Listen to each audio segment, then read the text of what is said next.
Hey, all right, I am back.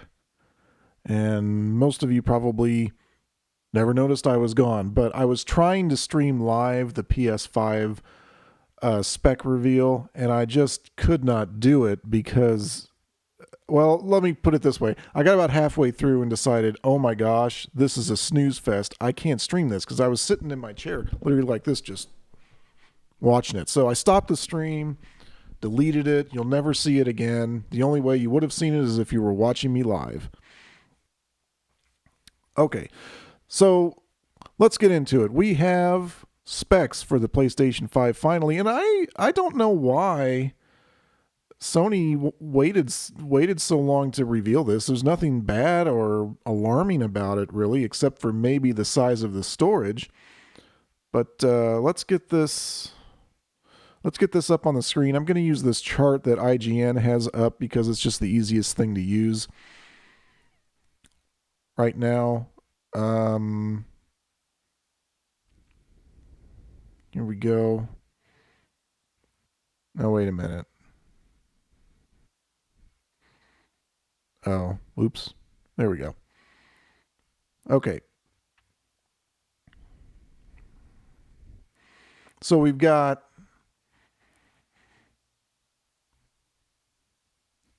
um, both have a 4K drive. RAM, they both are going to have 16 gigs of RAM. We know on the Series X though that there's 10 gigabytes at a higher speed to deal with graphics, and the other 6 is a little bit lower speed for audio and the operating system.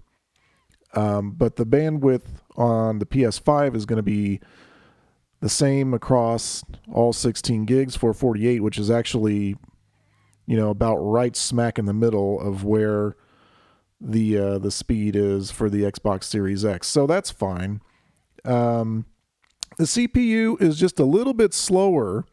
It's the same. It's the same architecture. It's basically the same thing. It's just clocked a little bit slower than the Xbox Series X. I don't think that's going to have a huge effect on game performance because you can play, especially if it's an 8 core, um, and then this is also more modern architecture Zen 2, especially if it's 8 core. I don't think you can game at 4K on a CPU that's not going to bottleneck the graphics or anything like that. The GPU, they don't have that. The Xbox Series X, they don't seem to have the number of uh, cores on the GPU on this, but I think it's like 50 something, maybe 50, 52 or 58, something like that. Anyway, the PlayStation 5 has 36. Supports ray tracing, 3D audio. We already knew that was going to be a thing. 4K,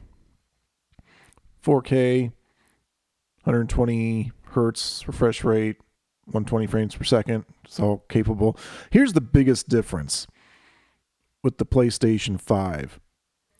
And I don't know if you can see this very well, but the solid state drive, the read and write speed is twice as fast on the PS5. If you're looking here, raw is 5.5 gigabytes per second. Now, if you're wondering, comparison wise, I did say in the stream, if anyone happened to catch it, that the standard speed of a solid state drive that you would put in a PC is 6 gigabytes per second right now. So you're looking at 5.5 gigabytes per second raw, but if it's compressed, 8 to 9 gigabytes per second speed. Whereas the Series X is 2.4 and 4.8 compressed. So yeah, it's twice as fast. Now, what's that going to mean? I think I'm not like a guru on this, but I think what it means is they'll be able to design environments in such a way that it can just have like more stuff. Like I don't know if it's going to have an effect on draw distance. I think that's more of a um, I think that's just more of a raw graphics power processing thing. But as far as what it can grab from the memory, it's probably there can just be more things going on at the same time. Now, what does this mean? Well, for multi-platform games, probably not a whole heck of a lot because they're going to have to function basically the same way on both platforms. They're not going to have a game on PlayStation 5, load everything on the screen, right away, and then, gimp the Xbox Series X version just because its read write isn't as quick. So and for that matter, I don't know like what sort of difference we're talking about here in terms of that sort of time. But looks like everything else is pretty much everything we already knew. We knew that it's going to use a USB-C charging as opposed to USB Mini. Yeah, that's about it. So the bottom line is, in a nutshell, I don't think that the differences here between these two consoles is such that you're going to automatically just want one over the other, like it was with the PS4 and the Xbox One, especially you know when you look at the fact that we already knew that the PS4 was going to have faster RAM, same amount of RAM, and then the Xbox One had regular RAM. So let me back that up. The PS4 was using the GDDR5 RAM. The Xbox One was using regular DDR3 RAM. And they had something special in the Xbox One to make it work better. But ultimately, it screwed them because they had to launch the Xbox One at a higher price anyway than the PS4. So the decision was academic at that point. Unless you were getting a console specifically, let me switch this back here just to me. And I don't have a separate screen to do this on. But unless you were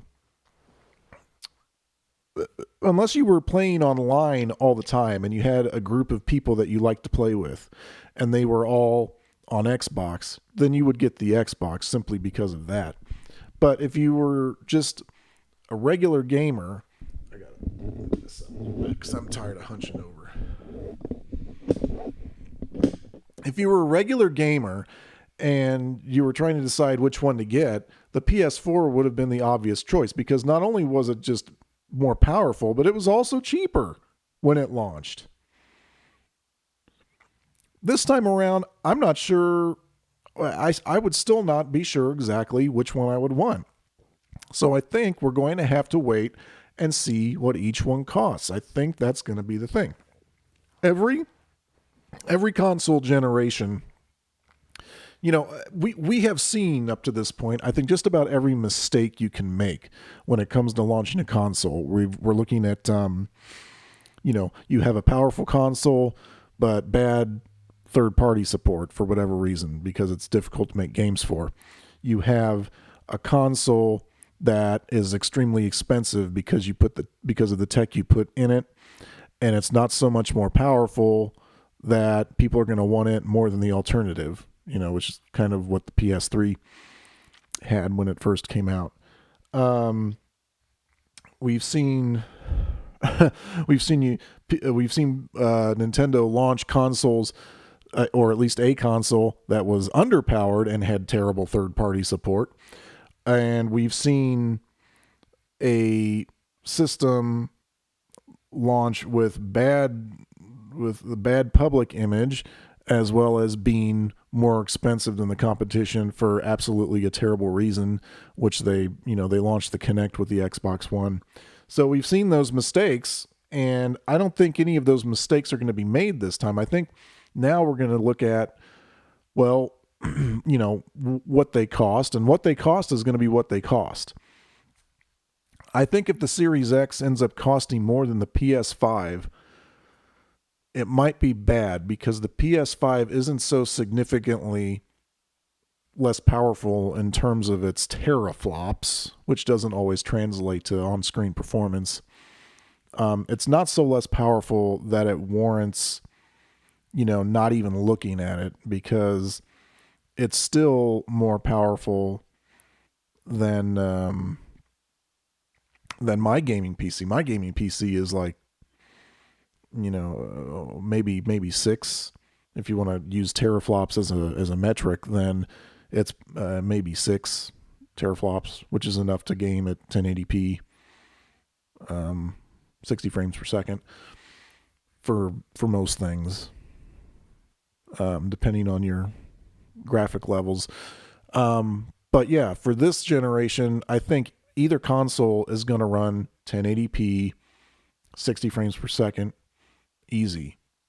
And then a number of games, but with this kind of power on both systems, they're going to probably be able to go 4K, 60 frames per second, which is, I know what they say what their target is, but whether or not that'll actually be realized, who the heck knows. So yeah, that's basically where we are now. We probably won't know what the price is until sometime in the late summer.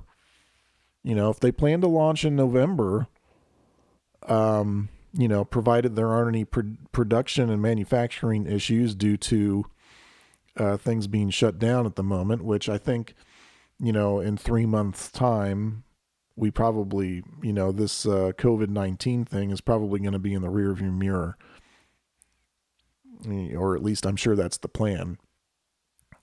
If it's true that the virus does not hold up well in warm, humid weather, consistent warm, humid weather. It can be warm and humid for a couple days, but that's not going to make a big difference.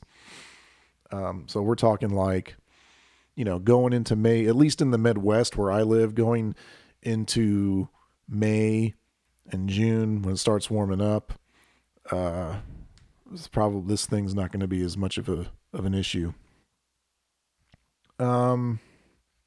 But yeah, that's basically what I have to say about it. I think,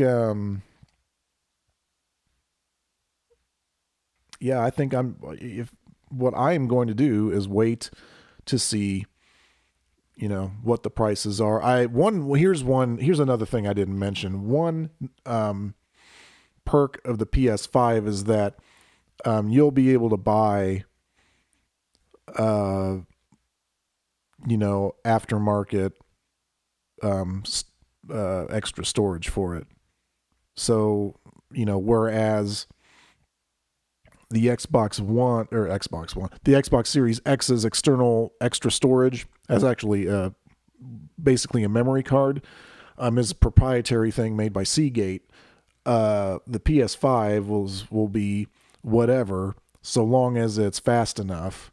And then also you can put all of your PS4 games, which obviously we also know the PS5 is going to be backwards compatible.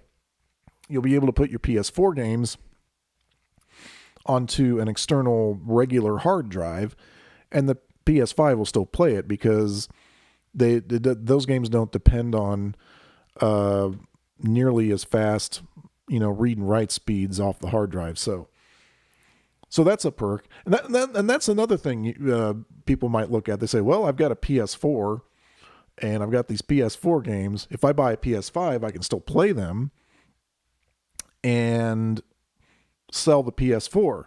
Probably not for very much money. Matter of fact, mine is a very early model. I'd be surprised if I could get $100 out of it at that point. But I'll probably try. Of course, I would have to get an external hard drive for that, or or just get another external solid state and put them on there. Either way, um, yeah, we'll definitely be waiting for the price points of each one. And I have to wonder if either company has decided on what that will be yet. I mean, because if they have, maybe they would have announced it by now. Who knows? So people can, start saving up money and, pre-order and all of that. So they're probably waiting until at least the summer for that. So anyway, that's what I wanted to get on here and deal with. I'm sure many other people are going to have their opinions.